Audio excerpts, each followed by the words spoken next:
It's Whitney Kell, your certified coach. And I wanted to do the gluten-free challenge. I had symptoms for several years of lots of nasal infections, bladder infections. I was getting sick all the time, and I just didn't feel good. And my doctor said, why don't you try going off gluten? And we did a genetic test, which you can genetically find out whether or not you have the celiac gene. So I have the gene, but it's not active. But she told me she works with women who are premenopausal and menopausal who that are eating gluten develop symptoms like lupus, MS, fibromyalgia, and she's seen it as a pattern. So she suggested that I take a break for a couple weeks, try it out, and see if I felt better. Well, I felt way better. I quit having nasal infections. My entire energy level went to another height. I just had a whole new outlook. I felt clearer, and because I'm not celiac, I was dabbling with gluten.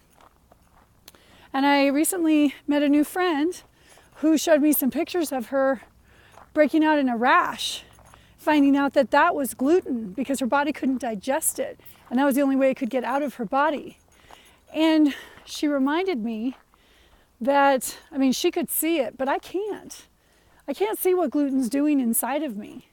And I realized that I really need to just go off of it and just see what completely gluten-free lifestyle feels like and looks like. And it is amazing. Now, first of all, it's not as easy. I have to be really careful about restaurants, and I had a few bites off of something Greg was eating the other night, and looking closer at it, it tasted really good, and it was because it had gluten in it. It had flour in it.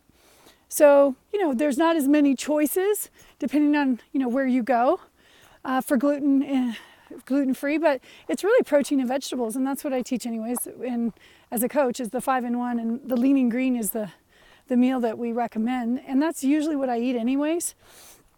But I dabble, I'll have a bite of this or a bite of that, and I haven't been strict. I haven't been really conscientious of my digestive system because I'm not breaking out. You can't see how gluten is affecting my body. So I just wanted to see if anybody else out there maybe has symptoms that they might want to try the gluten-free challenge and go gluten-free for 30 days, completely gluten-free, and see if you feel any better.